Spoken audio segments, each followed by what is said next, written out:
Alors, je me présente en quelques mots. Je suis Laura Matelot, juriste en droit du travail et médiatrice agréée. Mon rôle est d'accompagner au quotidien les entreprises et les associations dans leurs questions juridiques et organisationnelles, avec un intérêt tout particulier pour la gestion pratique du droit social. À côté de cette activité de consultance, j'enseigne également à la Haute École et j'anime régulièrement des formations professionnelles, ce qui permet de croiser l'approche académique et la pratique de terrain. J'ai le plaisir aujourd'hui d'animer cette session avec Joël, que je vais laisser se présenter dans un instant. Je vais juste donc vous redemander, pour ceux qui ne l'ont peut-être pas entendu au début, de bien couper vos micros et vos caméras, s'il vous plaît. Joël, je te cède la parole. Oui, bonjour à tous.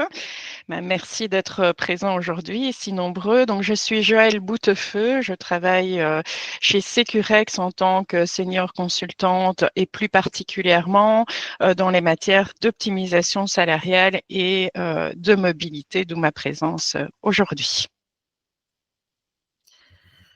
Merci. Donc, pour commencer, Joël, comment définirais-tu la mobilité dans le monde du travail aujourd'hui ? Oui, alors la mobilité, c'est un concept assez large. Quand on parle de mobilité, c'est vrai que ça couvre plusieurs aspects. Alors, ça englobe plusieurs types de trajets. Les trajets domicile-lieu-travail, bien sûr, les trajets purement professionnels, mais dans certains cas, et je pense à la voiture de société, également les trajets privés.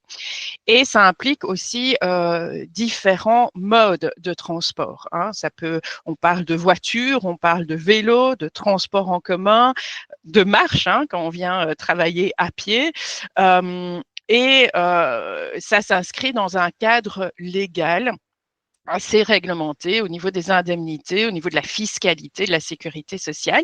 Et on retrouve même parfois, quand on parle de mobilité, des aspects télétravail, puisque en effet, le télétravail permet de réduire le nombre de déplacements domicile-lieu-travail, de réduire donc les émissions CO2 et on en parlera beaucoup aujourd'hui, et de réduire donc les embouteillages.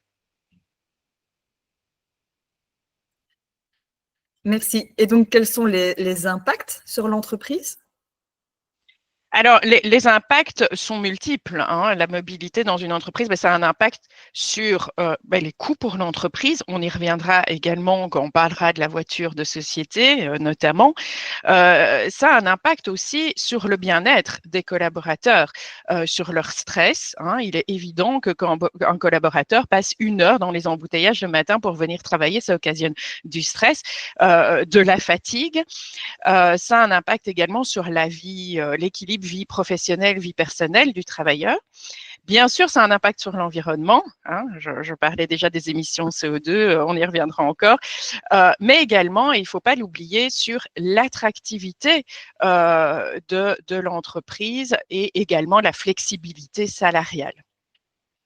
En fait, dans le cadre du webinaire ce matin, on va principalement s'attarder sur les voitures de société, sur le budget mobilité, le vélo, le cash for bike. Et du coup, dans le cadre de ces différents éléments, on va justement parler un peu plus des impacts de la mobilité en entreprise.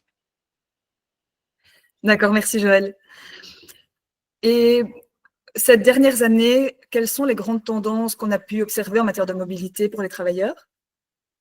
Oui, alors voilà. Alors si on reprend les chiffres et notamment l'enquête BIMOB qui a été faite qui est faite régulièrement par le SPF Mobilité, il est évident que la crise sanitaire a eu des effets sur la mobilité. On peut également, ce qui est très intéressant, c'est noter la notoriété du vélo qui continue sa progression. Donc ça, c'est vraiment très marquant. Et l'évolution la plus marquante concerne le vélo électrique.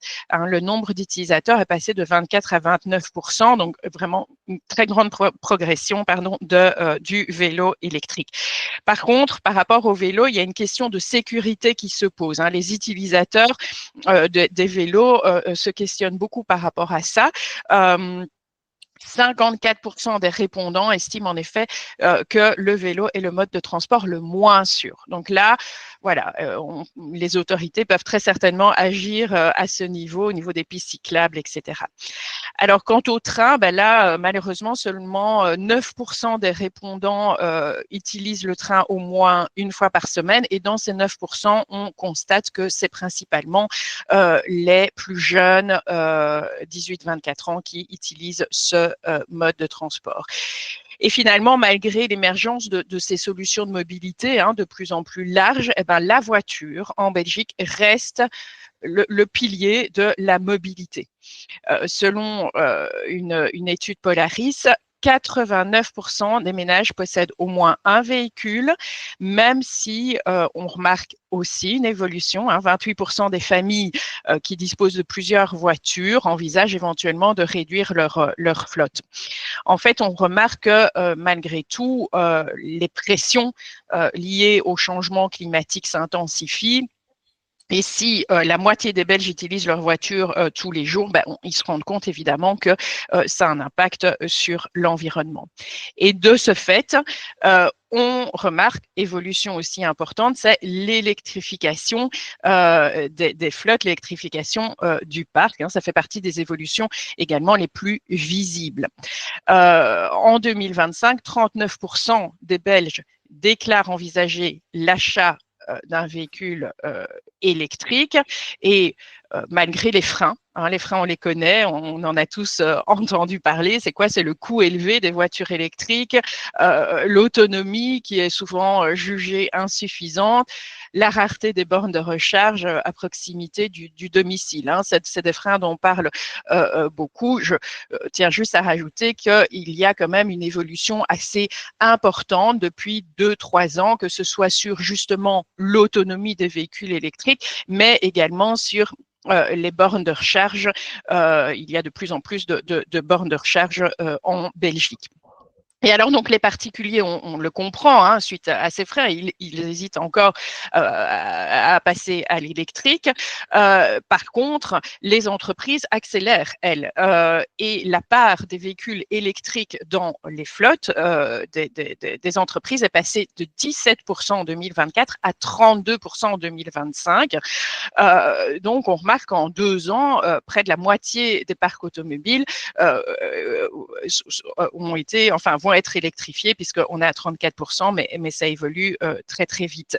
On verra également que, évidemment, c'est les incitants fiscaux qui ont fait grandement évoluer les choses à ce niveau. Et puis également, tendance, le budget mobilité, on y reviendra très certainement Laura plus tard. On remarque que malgré tout, malgré l'existence et la mise en place de ce budget mobilité, celui-ci a peine à convaincre. 66% en ont entendu parler, c'est déjà une bonne chose.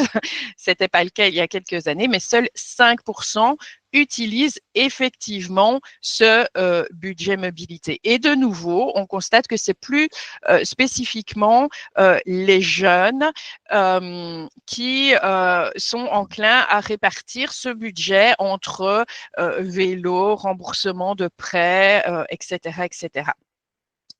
Côté entreprise, 50% ne prévoient toujours pas d'implémenter le budget mobilité, mais je suppose qu'on y reviendra aussi tout à l'heure, Laura. L'idée est de l'idée du gouvernement, est d'imposer ce budget mobilité aux entreprises qui proposent des voitures de société. Et puis enfin, dernière tendance, c'est l'IA et la digitalisation qui ont un impact grandissant en matière de mobilité.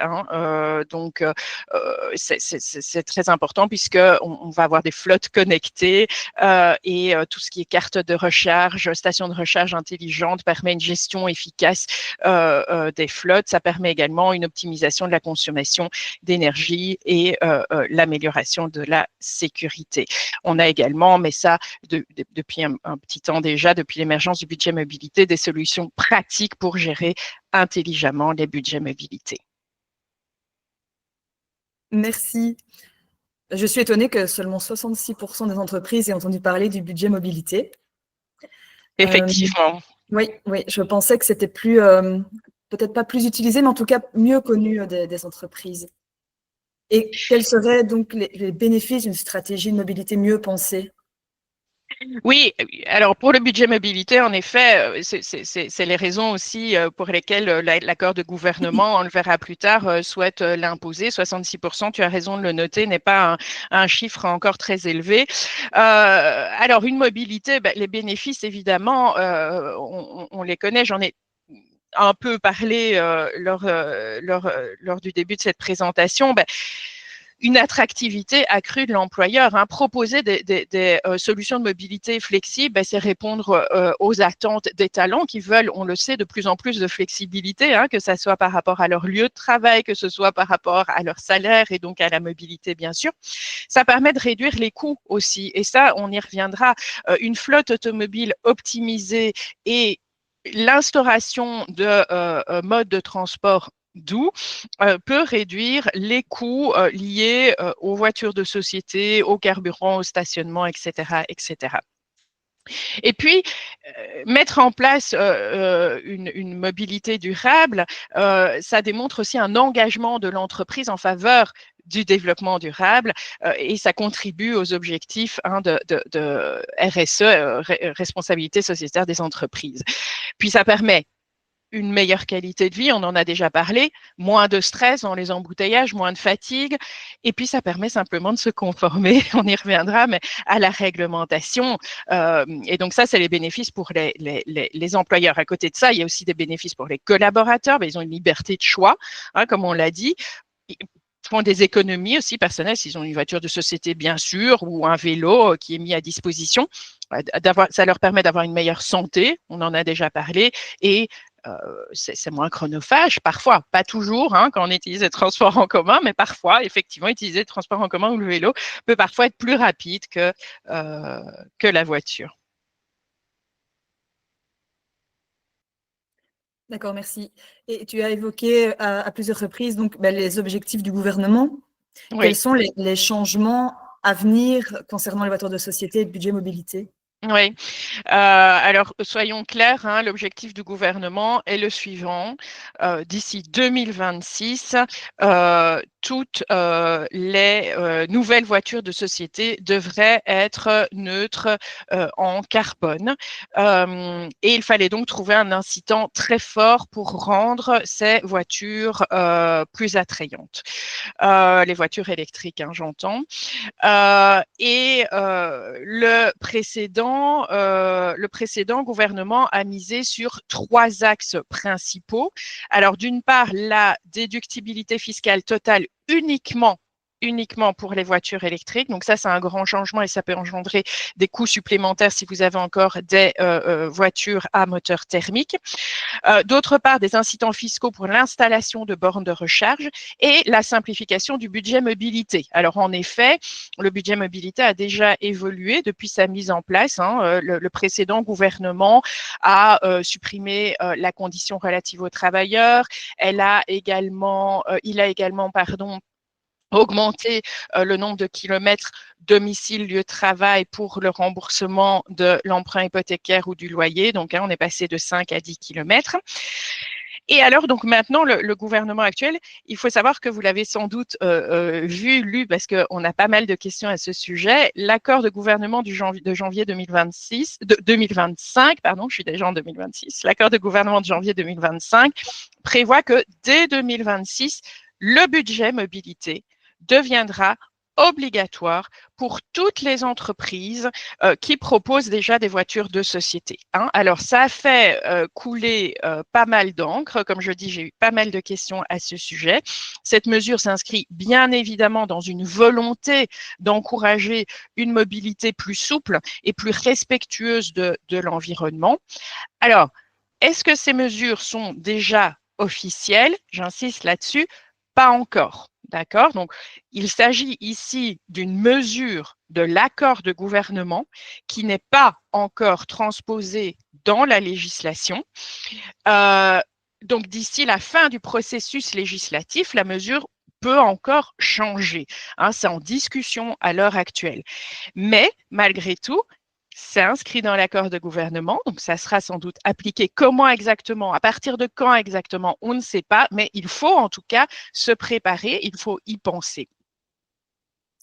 Et quels sont les, excusez-moi, j'ai un chat dans la gorge, quels sont les grands principes du budget mobilité que donc chaque employeur devrait connaître? Oui, effectivement. Alors, pour rappel, le budget mobilité, c'est un budget, comme son nom l'indique, qui est calculé sur une base annuelle. C'est très important. Souvent, il y a un amalgame qui est fait. On a l'impression que c'est un montant mensuel, mais non, c'est bien un montant annuel que l'employeur peut octroyer à son travailleur comme alternative à la voiture de société à laquelle il peut prétendre, afin d'avoir accès à des modes de service transport durables. Donc, on va transformer le coût patronal de la voiture de société en un budget, et avec ce budget, le travailleur va pouvoir faire des choix dans 3 piliers. Quels sont ces 3 piliers? Pilier 1, c'est une voiture respectueuse de l'environnement. Je reviendrai là-dessus tout à l'heure. Pilier 2, c'est transport durable, transport en commun, vélo, etc.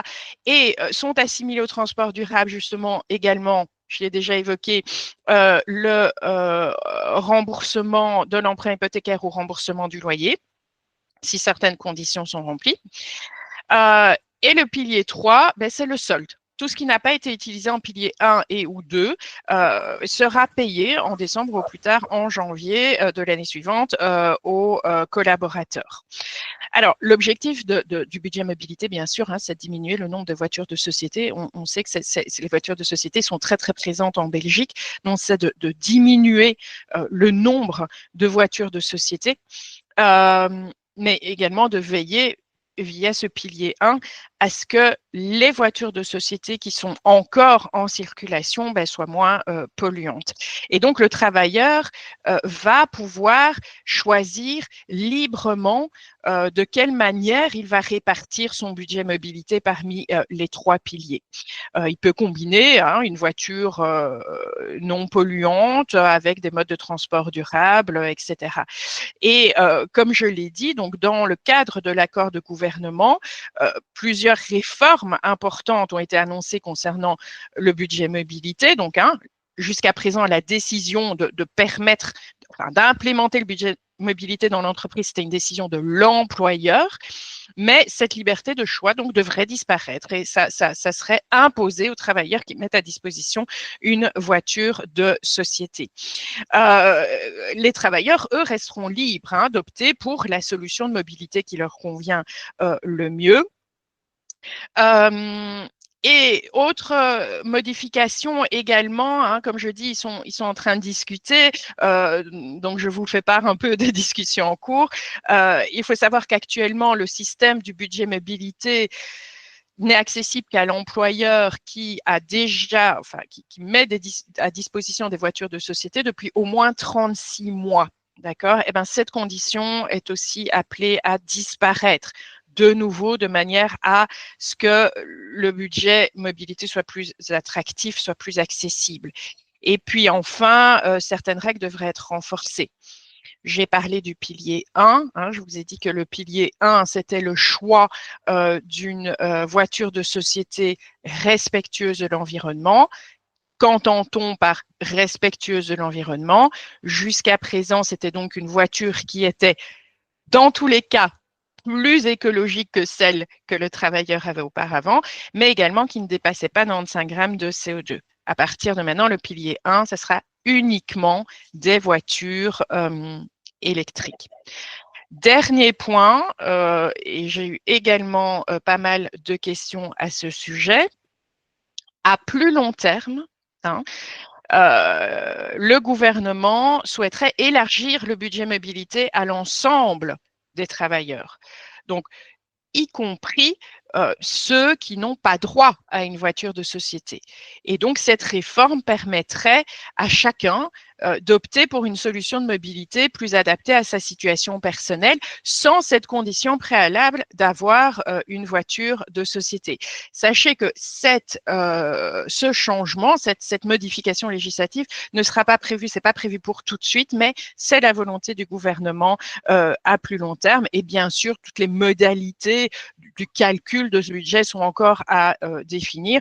On vous tient bien sûr au courant.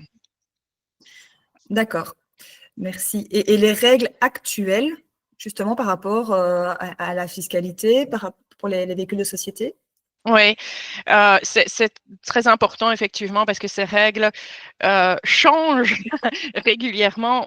On s'y perd, on peut s'y perdre un peu. Alors, par rapport à l'employeur, vous le voyez sur le slide ici. Donc, il est bien ici question de l'employeur. La voiture de société a un impact à 3 niveaux. Au niveau de l'impôt des sociétés et donc de la déductibilité de ces voitures à l'impôt des sociétés.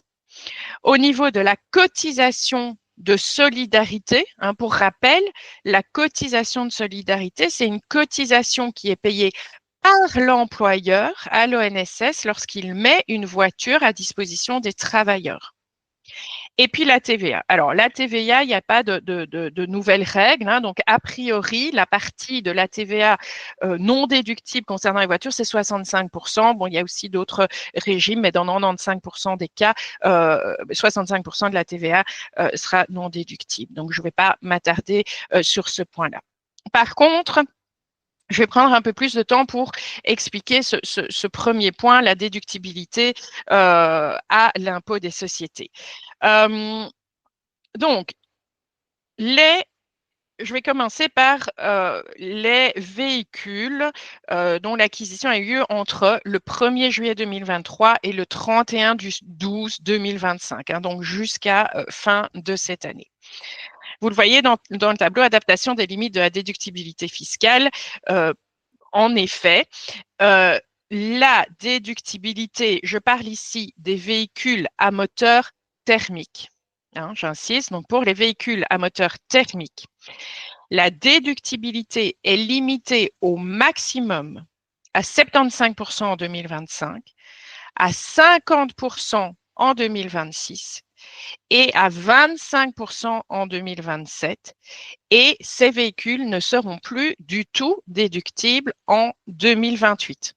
Donc, on parle ici des véhicules acquis entre le 1er juillet 2023 et le 31 décembre 2025. À partir de 2028, ils ne seront plus déductibles du tout à l'impôt des sociétés. D'accord ? Pour les voitures à moteur thermique qui seront commandées à partir de 2026, dans ce cas, il n'y a plus aucun droit à la déduction. D'accord? Donc, c'est très important. Par contre, les véhicules électriques commandés avant le 1er janvier 2027 restent déductibles à 100%. Par contre, s'ils sont commandés après le 1er janvier 2027, là également, la déductibilité va être diminuée jusqu'à 67,5% en 2031. Donc, on voit ici vraiment l'importance de repenser à sa flotte automobile en tant qu'entreprise à l'heure actuelle, puisqu'il y a pas mal de changements en cours. Deuxième point, c'est la cotisation de solidarité. Alors, la cotisation de solidarité est également en augmentation. Le montant minimal non indexé augmente et en plus, depuis le 1er juillet 2023, la cotisation de solidarité doit être multipliée par un facteur que vous voyez ici sur l'écran. Donc, on voit à partir du 1er janvier 2028, au moins 5,5, le facteur est de 5,5. Je rappelle que la cotisation de solidarité est également appelée cotisation CO2, et donc elle est calculée notamment sur l'émission CO2 du véhicule.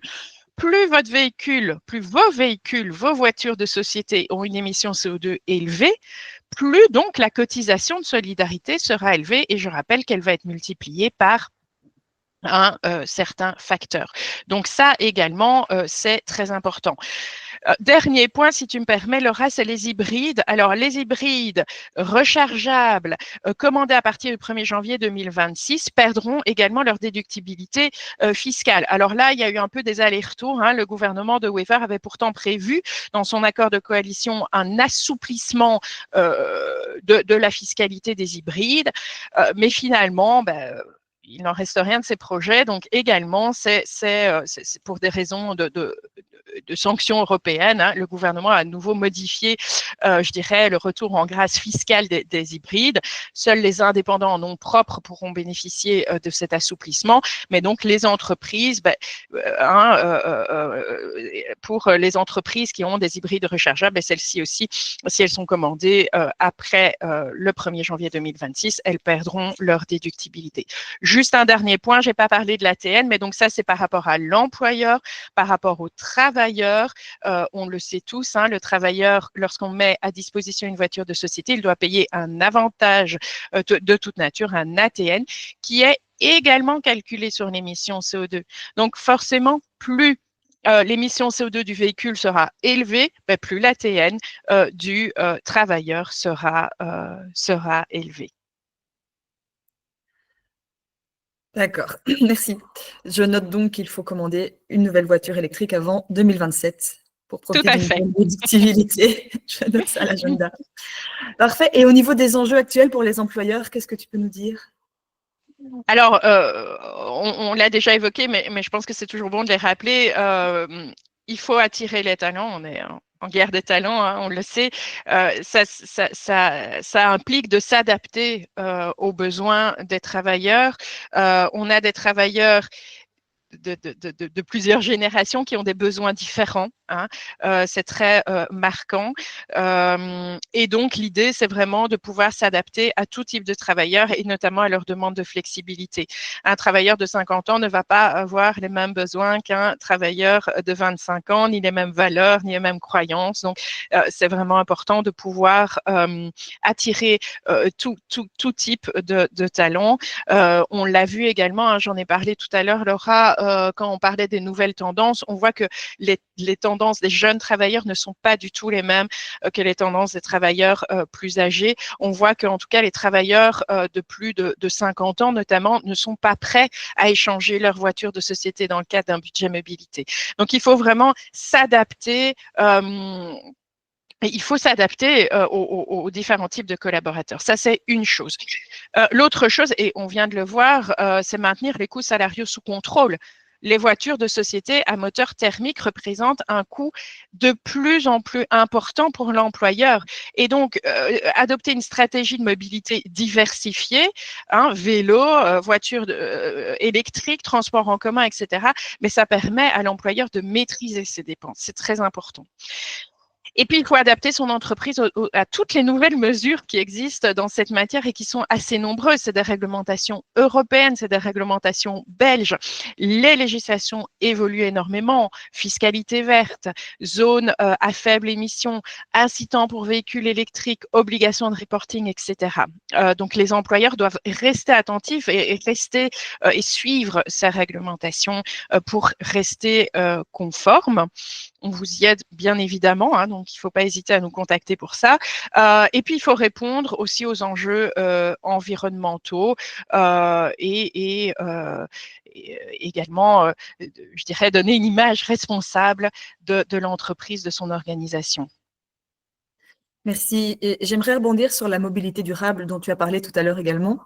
Quelles sont les options que les entreprises utilisent actuellement pour encourager cette mobilité durable?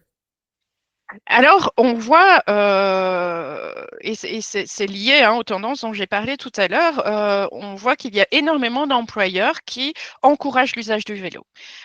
Voilà, c'est évidemment une bonne chose. Hein, on en a déjà parlé de tous les bénéfices. Alors, comment faire pour encourager l'usage du vélo? De nouveau, de plus en plus d'employeurs mettent en place un système de salary sacrifice, hein, donc c'est-à-dire ou cash for bike, hein, donc c'est-à-dire qu'ils permettent aux travailleurs d'échanger une partie de leur salaire contre un vélo. C'est possible aussi de le faire pour une voiture, notamment. Alors, dans ce cas, pensez plus à une voiture électrique qu'une voiture à moteur thermique, hein, mais c'est aussi possible de le faire pour une voiture. Ce système du cash for bike, ça représente un atout écologique, bien sûr, mais c'est également bénéfique pour les travailleurs, pour la santé des travailleurs. Attention cependant à ce salary sacrifice, ce cash for bike. Alors, ça paraît c'est intéressant pour l'employeur parce que c'est un coût neutre, au lieu de donner le salaire, de verser le salaire au travailleur, à la place du salaire, le travailleur aura un vélo, mais il y a malgré tout des règles dont il faut tenir compte. Notamment, il faut respecter le barème du travailleur, jamais échanger plus de 20% de la rémunération. Enfin voilà, il y a aussi des règles au niveau des documents juridiques. Donc si voilà, vous voulez mettre en place un tel système, n'hésitez pas à revenir vers nous. J'aurais tendance également à ajouter que c'est important de prévoir, pour faciliter l'usage du vélo, de prévoir éventuellement des parkings vélos, de prévoir des douches, des vestiaires, etc. Tout ça peut faciliter l'usage du vélo dans l'entreprise. Et puis, bien sûr, le budget mobilité. On voit que malgré tout, il y a de plus en plus, et surtout depuis l'accord de gouvernement, il y a de plus en plus d'entreprises qui implémentent déjà un budget mobilité. On l'a déjà vu, c'est de toute façon très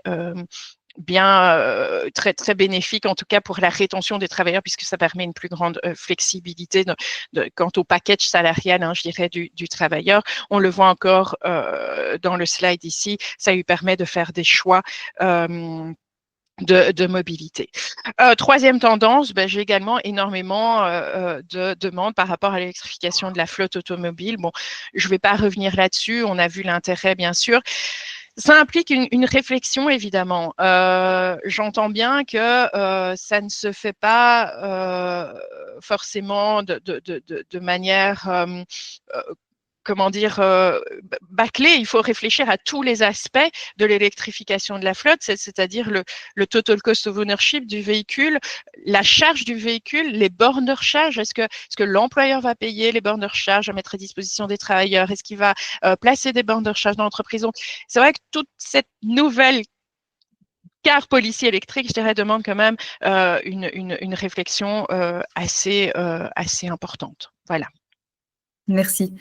Et pour revenir donc sur le budget mobilité, d'après toi, quels sont ses atouts et ses limites?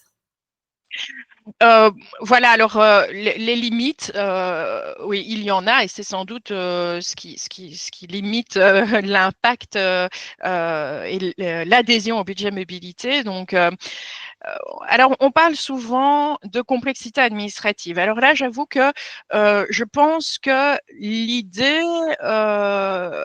qu'on a de cette complexité administrative vient plutôt d'une méconnaissance du budget mobilité, puisque finalement, le budget mobilité peut être mis en place via une simple, entre guillemets, policy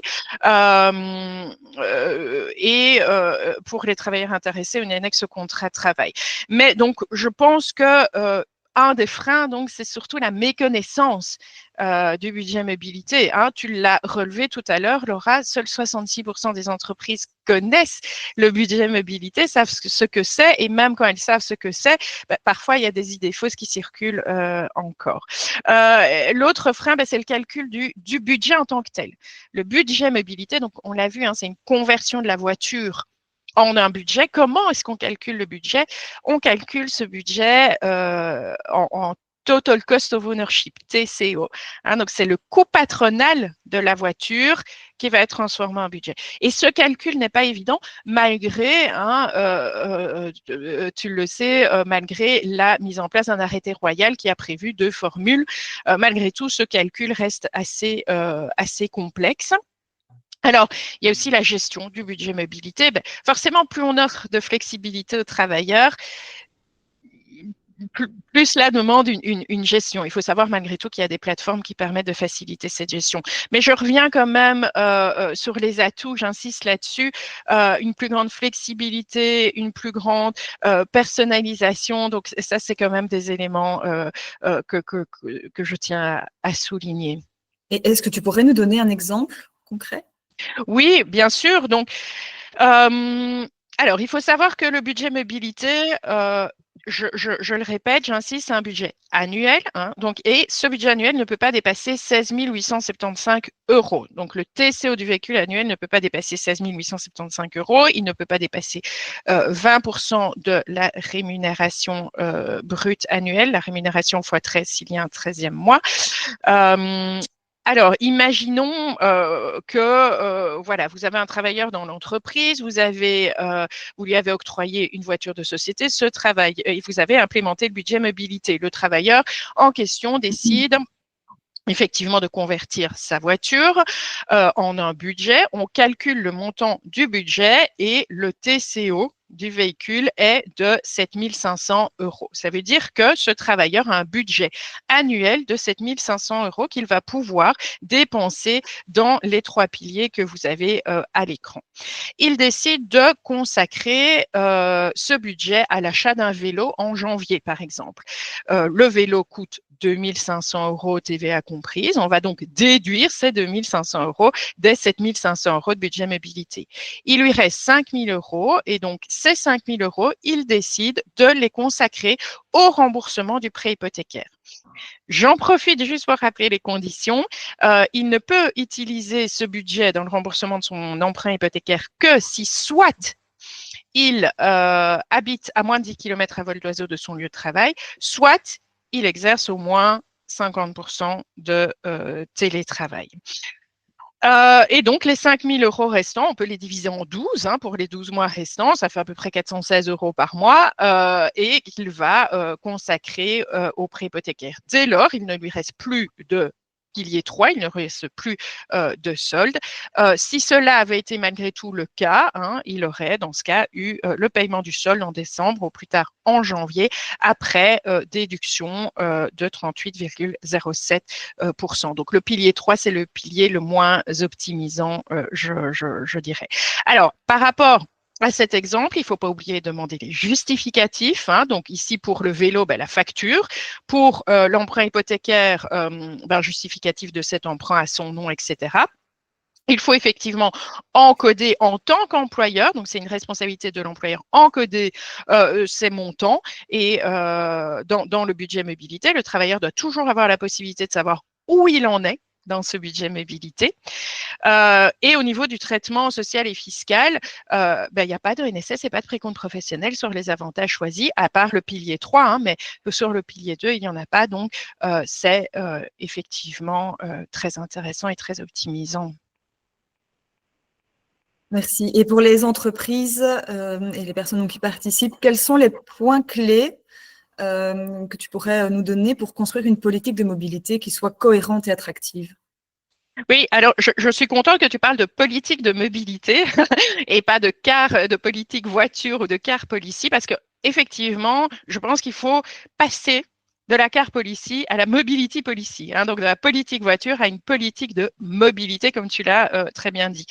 Et donc intégrer plusieurs options, pas seulement la voiture, mais intégrer bien sûr, la voiture électrique, la charge, les bornes de recharge, etc., mais éventuellement le vélo, le cash for back dont on a parlé, éventuellement les transports publics, le budget mobilité. Pourquoi pas un cash for car pour les personnes qui n'ont pas de voiture de société, qui souhaitent avoir une voiture de société. Donc vraiment repenser, ne plus penser politique voiture, mais penser politique mobilité, l'adapter à tous les profils, au profil des collaborateurs. Et évidemment, faire cela, donc mettre en place cette politique de mobilité et puis la communiquer clairement aux travailleurs et accompagner au changement. Ça, c'est vraiment très, très important, accompagner, ne pas juste communiquer cette nouvelle politique, mais prévoir éventuellement des workshops, des communications claires, voilà, pour donc préparer ces travailleurs à ce changement. Merci. Et à l'inverse, est-ce qu'il y a des erreurs ou des pièges à éviter? J'aurais tendance à dire mettre en place justement une politique trop rigide, pas assez flexible. Justement, ne pas bien communiquer, ne pas bien former les travailleurs. Je me rends compte qu'il y a énormément de freins par rapport à l'électrique et par rapport au budget mobilité. Donc, ça vaut vraiment la peine de communiquer, de voir si ces freins sont réels ou pas. Parfois, on a des idées qui s'avèrent fausses. Donc, la communication est très importante. Et alors, j'aurais tendance à aussi, comme dernier point, comme dernière erreur, mais sous-estimer parfois les coûts qui sont cachés, notamment au niveau de la recherche quand on met en place des véhicules électriques, la fiscalité, donc bien penser à tous les coûts éventuels. D'accord, merci. Il nous reste quelques petites minutes. 3 conseils clés pour améliorer la mobilité dès à présent. Alors, j'aurais tendance à dire, écoutez les besoins des collaborateurs. Ça, c'est important, hein, établir une grille de mobilité selon vos collaborateurs. Effectivement, si vous avez des commerciaux, si vous avez des consultants, ils ont besoin très certainement de leur voiture pour aller voir le client. Donc ici, partir sur des véhicules électriques. À côté de ça, des personnes qui sont en back-office, plutôt privilégier le vélo plus les transports publics, etc. Donc, écouter les besoins des collaborateurs et également adapter la mobilité aux différents types de collaborateurs. On l'a dit, revoir la carte policy, donc ne plus parler de carte policier, parler de politique de mobilité, en incluant des options durables et puis se faire accompagner, je pense, pour la mise en œuvre, que ça soit via des experts, que ça soit via des outils également. Ça me semble essentiel. Merci. Oui, je vois qu'il y a beaucoup de questions. Oui, c'est ça, je suis en train de regarder les… Excusez-moi, j'étais un petit peu dans les questions. Pas de souci, pas de souci. On peut passer aux questions s'il y en a pas mal. Okay. Bien, je vais commencer avec donc Cédric qui nous demande comment rembourser au plus juste, donc au niveau euro-kilomètre, les collaborateurs qui ont une borne à domicile, pardon, au niveau du kilowatt. Oui, très bonne question. Effectivement, on a une circulaire assez récente, je n'ai plus la date exacte, mais par rapport au remboursement de l'électricité, il faut savoir que vous pouvez tout à fait rembourser selon les tarifs publiés sur le site de la CREG. Il faut savoir que ces tarifs se font par région et par trimestre, donc il faut rester au courant, je dirais. Mais donc, c'est un forfait qui a été accepté par l'administration fiscale. Donc, vous pouvez très bien vous baser sur les tarifs de la CREG. Donc, généralement, juste pour rappel, les travailleurs qui ont une voiture de société avec une borne à domicile, donc à chaque fois qu'ils chargent leur véhicule, soit ils passent une carte, etc. Mais on sait différencier évidemment l'électricité qui va vers le véhicule et cette électricité est alors remboursée, comme je le disais, sur base des tarifs de la CREG, qui sont des tarifs par région et par trimestre. Merci. Et également plusieurs fois la question qui ressort au niveau vraiment de la fiscalité des bornes de recharge en tant que telles. Est-ce que tu peux nous en parler un petit peu ?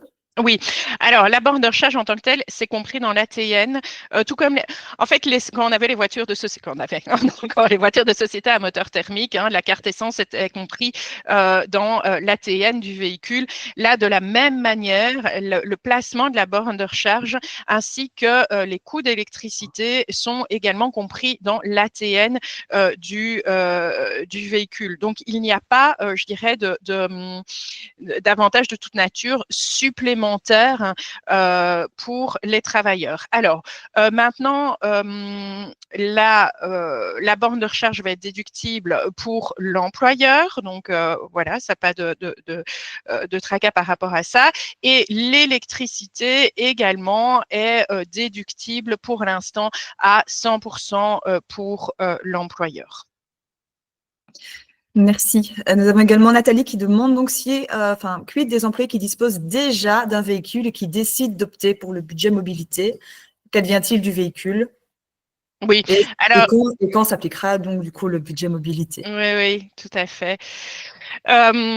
Alors voilà, prévoyez effectivement qu'il faut arriver en fin de leasing avant de demander l'octroi du budget mobilité. C'est généralement ce qui est prévu dans les entreprises, bien sûr, parce que sinon, en tant qu'employeur, vous allez vous retrouver avec des voitures de société sur votre parking. Donc, l'idée ici vraiment du budget mobilité, c'est que le travailleur, au moment où il fait son choix d'une voiture de société, il décide, non, finalement, je ne veux pas la voiture de société, j'opte pour un budget mobilité. Donc, c'est vraiment à la fin du leasing ou à la fin de la période de mise à disposition. Et de même, il n'est pas prévu que l'employeur puisse chaque année changer d'avis. Tiens, cette année, je veux une voiture de société, l'année prochaine, un budget mobilité, puis de nouveau une voiture de société, etc. C'est pas le but, évidemment. Donc, c'est vraiment en fin de leasing, il dit, voilà, moi, finalement, je décide de ne plus opter pour une voiture de société, de convertir cette voiture de société en un budget mobilité et de faire les choix donc entre les différents piliers. Merci. J'ai ensuite, notre entreprise a tenté d'introduire un budget mobilité il y a 2 ans, mais nous sommes heurtés à des blocages administratifs concernant le calcul du TCO. Ouais. Les simplifications sont-elles prévues pour rendre le système effectivement donc applicable aux entreprises? Oui, alors effectivement, je l'ai dit, on en a parlé dans les freins au budget mobilité, ce TCE, c'est un des freins qui a été relevé. C'est pas évident, oui, parce que le coût employeur, alors je vais le résumer, voilà, le coût employeur, qu'est-ce que c'est? C'est bien sûr le prix du leasing. TVA non déductible compris. Donc, les 65% de TVA dont j'ai parlé tout à l'heure doivent être inclus. Donc, leasing, 65% de TVA. Mais il faut également tenir compte des entretiens et des assurances, mais généralement, c'est compris dans le leasing. Il faut tenir compte des règles de déductibilité. Donc, si le véhicule auquel il a droit selon la politique voiture et une véhicule à moteur thermique, ça veut dire que c'est un coût supplémentaire pour l'employeur puisqu'elle n'est pas à 100% déductible. Donc, il faut rajouter ce coût également. Il faut rajouter la cotisation CO2 puisqu'on l'a vu, c'est un coût pour l'employeur. Donc, tous ces coûts viennent s'ajouter. C'est vrai que ce n'est pas forcément évident de calculer le budget mobilité. Et alors, vient s'ajouter également, encore plus délicat, c'est le coût justement de l'essence. Puisque généralement, quand vous mettez une voiture de société à disposition des travailleurs, vous mettez également une carte essence à disposition des travailleurs. Comment calculer ce coût essence? Alors, la question posée, vous disiez que vous avez essayé d'implémenter le budget mobilité il y a 2 ans. Alors, je n'ai plus la date exacte des arrêtés royaux, mais je pense que depuis, il y a justement l'arrêté royal qui a défini des formules de calcul du TCO. Bon, la formule ne simplifie pas totalement le calcul du TCO puisque finalement, elle ne fait que reprendre entre guillemets les éléments dont j'ai parlé. Par contre, au niveau de l'essence, elle met en place une formule qui permet un calcul du coût de l'essence selon le nombre de kilomètres domicile-lieu de travail. Donc, alors, vous allez me dire, lorsque vous avez 100 véhicules de société, faire ce calcul pour chaque travailleur n'est pas forcément évident. Sachez cependant que de nouveau, on l'a vu, le budget mobilité est en discussion et je pense qu'ils savent très bien que c'est un des freins, que ce calcul du TCO est complexe. Et donc, je pense que l'objet, c'est aussi de simplifier ce calcul TCO. Maintenant, sachez qu'on peut bien sûr vous aider à calculer ce TCE, c'est également notre travail et donc mettre en place un système aussi de TCO, peut-être par catégorie de fonctions. Moi, c'est ce que je conseille aussi à nos entreprises, à mes clients de faire, puisque finalement, dans votre politique voiture, vous avez souvent des montants par catégorie. Eh ben, pour le budget mobilité, on peut également transformer ces montants de votre policy voiture en montant TCO. Donc, ça vaut la peine, en tout cas, d'en discuter. Je pense que ça vaut la peine quand même de revoir tout ça et de repenser à implémenter un budget mobilité. Merci beaucoup. J'ai une autre question qui en relie une autre. Donc, il y aura une question et une sous-question. Quelles sont les différentes étapes à suivre pour mettre en place un budget mobilité au sein d'une société qui n'en a pas encore? Et sous-question pour une entreprise qui n'a pas encore de voiture de société non plus en place. Je vais commencer du coup par la sous-question pour une entreprise qui n'a pas encore de voiture de société en place. Ben ça, vous ne pouvez pas le faire actuellement puisque, comme on l'a dit, la condition des 36 mois est encore d'application. Alors, elle va sans doute être supprimée, mais pour l'instant, à l'heure où je vous parle, elle est encore d'application. Donc, ça veut dire que vous devez mettre déjà des voitures de société depuis 36 mois au moment de l'implémentation du budget mobilité. Alors, si tel est le cas, pour implémenter un budget mobilité, vous devez tout d'abord rédiger une politique budget mobilité dans laquelle vous allez définir les règles du calcul du TCO, notamment les règles par rapport au pilier. Alors, j'en profite pour dire que vous ne devez pas obligatoirement proposer, par exemple, le pilier 1. Vous êtes obligé de proposer en tant qu'employeur le pilier 2 et 3. Et parmi le pilier 2, vous pouvez aussi faire des choix. Hein. Donc, voilà, donc ça sera défini dans votre politique budget mobilité. Une fois que celle-ci a été rédigée, vous devez la communiquer aux travailleurs. Les travailleurs intéressés doivent démontrer de leur intérêt, enfin montrer leur intérêt par écrit, ça peut être par mail, en disant ben voilà, moi je suis intéressé, comme je l'ai dit précédemment, lorsqu'ils sont au moment du choix, hein, lorsqu'ils sont en fin de leasing. Alors pour ce travailleur-là, vous allez lui indiquer le montant de son budget mobilité annuel et ensuite, vous allez signer une annexe à son contrat de travail pour terminer. Donc. Merci. Alors ici, autre question. Si l'employeur accorde déjà un budget annuel de mobilité, alloué en pilier 1 ou en budget fédéral de mobilité, l'employeur peut-il également rembourser des notes de frais liées à des déplacements professionnels ou financer une borne? C'est une très bonne question en fait. Ça va dépendre de la manière dont vous avez calculé le TCO et le budget mobilité. Alors, j'entends par là que si dans le calcul en tant que tel de votre budget mobilité, vous avez déjà inclus les déplacements professionnels, vous ne pouvez pas en plus rembourser les déplacements professionnels. Si par contre ces déplacements professionnels ont été exclus du calcul du budget mobilité, vous allez pouvoir rembourser en plus les déplacements professionnels. Il s'agit bien ici des déplacements purement professionnels et pas des domiciles de travail, puisque ceux-là ne peuvent pas être remboursés lorsque vous octroyez un budget mobilité. Donc, tout va dépendre de ce que vous avez inclus ou non dans le budget mobilité. Alors, par rapport, par contre, au pilier 1, et donc la voiture, effectivement, vous pouvez, dans le pilier 1, calculer également le placement de la borne de recharge et donc déduire cette borne de recharge du montant du pilier 1. Oui.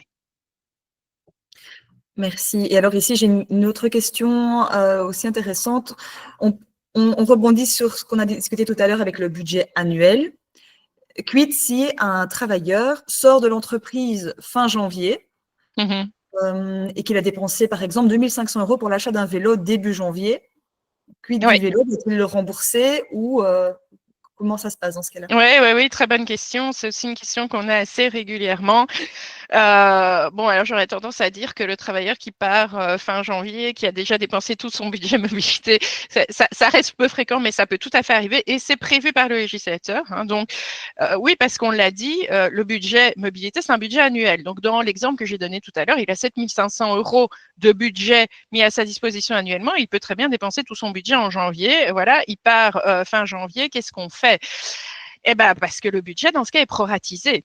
Hein, comme le budget annuel, si le travailleur entre dans le système du budget mobilité en cours d'année ou s'il sort du budget mobilité en cours d'année, on va proratiser ce budget mobilité. Donc, dans l'exemple que tu donnes, Laura, le travailleur n'aura pas 12/12e de son budget mobilité, mais il aura 1/12e de son budget mobilité, évidemment, donc ce qui réduit fortement les choses.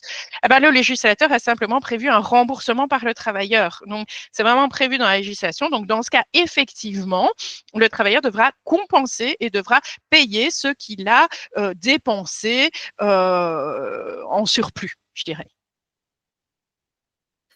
Merci. J'ai une autre question un peu plus pratico-pratique, mais quid des contrats de leasing pour des véhicules thermiques qui sont en cours afin de proposer des voitures électriques et ce, donc, avant justement les délais fiscalement plus intéressant. Oui, ça effectivement, c'est très pratique. J'aurais tendance à vous dire, voir avec votre liseur ce qu'il est possible de faire. Bon, idéalement, évidemment, c'est de pouvoir arriver en fin de leasing avec ces voitures à moteur thermique pour ensuite changer. C'est pour ça, d'ailleurs, qu'on fait ce webinaire aussi aujourd'hui pour attirer votre attention et dire, voilà, petit à petit, changer votre flotte, ne commandez plus de véhicules à moteur thermique, mais commandez des véhicules à moteur électrique à partir de maintenant, en tout cas, pour les voitures qui arrivent en fin de leasing.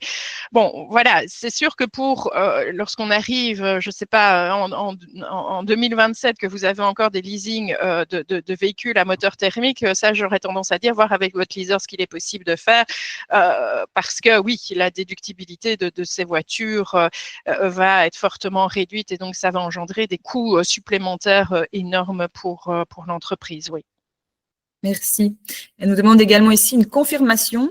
Est-ce que le budget mobilité doit être le même pour toutes les personnes occupant une fonction de même niveau, comme par exemple plusieurs directeurs, et que chacun d'entre eux fait la répartition sur les 3 piliers? Alors non et non. Donc non, le budget mobilité, justement, c'est personnel et c'est ça qui complique les choses. C'est ça qui rend le calcul parfois difficile. Parce que le budget mobilité, il diffère selon la voiture à laquelle il aurait eu droit et selon l'essence qu'il aurait dépensée, vous voyez, qu'il aurait consommé. Donc, c'est personnel. Maintenant, j'aurais tendance à vous dire que généralement, il est évident que vos travailleurs d'une même catégorie vont avoir le même type de véhicule. Hein? Donc, il est évident que tous vos directeurs vont avoir des voitures d'une certaine catégorie. Donc, le TCO sera très certainement d'un certain montant également et sera sans doute très proche. Mais non, vous n'avez pas l'obligation d'octroyer le même montant.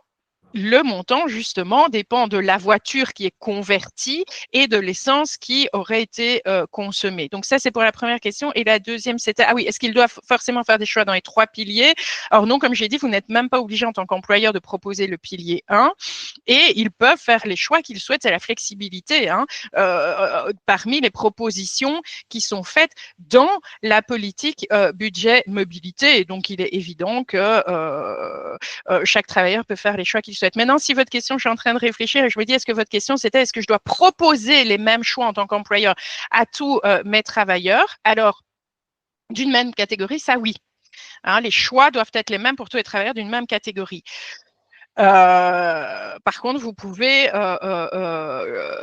prévoir des choix différents selon des catégories de fonctions différentes qui peuvent s'expliquer par rapport à leur fonction. J'ai souvent des clients qui disent, oui, ben voilà, moi j'ai des commerciaux. Les commerciaux, ils ont besoin de leur voiture, donc je ne peux pas leur dire échanger votre voiture contre un vélo. Ils n'ont pas la possibilité d'aller chez les clients en vélo. Pareil pour les consultants.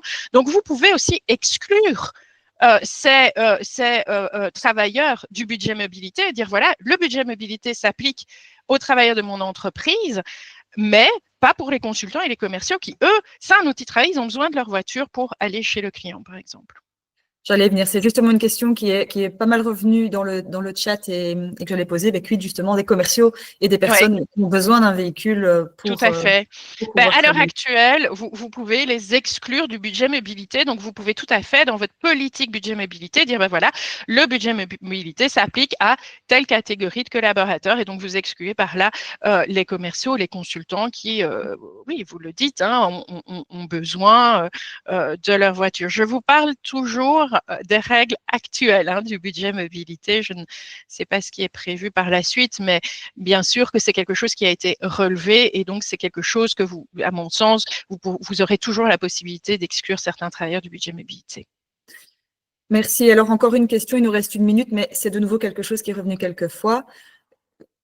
Quid des travailleurs qui n'ont pas le permis ou qui n'ont pas de véhicule et qui viennent uniquement à pied? On est totalement d'accord qu'on peut tout à fait leur octroyer également un budget pour d'autres Bien sûr. modes. Tout à fait, pour autant que vous respectiez en tant qu'employeur les conditions, c'est-à-dire que vous avez mis à disposition d'au moins un travailleur de voiture de société, une ou des voitures de société depuis au moins 36 mois. Bah, effectivement, ce travailleur, on a eu le cas d'ailleurs chez Securex, hein, une consultante qui n'avait pas son permis, qui a opté pour le budget mobilité. Et voilà, elle a choisi parmi les différents piliers du budget mobilité. Donc, on parle bien d'un véhicule de société au sein d'une entreprise et pas d'un véhicule de Oui, société par travailleur de l'entreprise. tout à fait, effectivement, tu fais bien de le relever. Il faut que l'employeur ait mis à disposition d'un ou plusieurs travailleurs, un ou plusieurs véhicules de société, mais pas forcément pour ce travailleur-là, bien sûr, puisqu'il y a des travailleurs qui n'ont jamais eu de véhicule de société ou qui arrivent dans l'entreprise en disant, voilà, dans mon package, je vois bien, dans mon package salarié, je vois bien qu'il y a un véhicule de société, mais je ne souhaite pas cette voiture de société, je souhaite un budget mobilité. Merci beaucoup, Joël. Bon, ben, il est 10 heures. Merci à toi. Voilà. Merci pour toutes ces informations très précieuses. Et on va suivre ça de près donc, pour la suite des événements et des décisions de notre gouvernement. Voilà, merci à toi et merci à tous d'avoir suivi si nombreux cette présentation. Merci beaucoup. À bientôt. Merci beaucoup. À bientôt.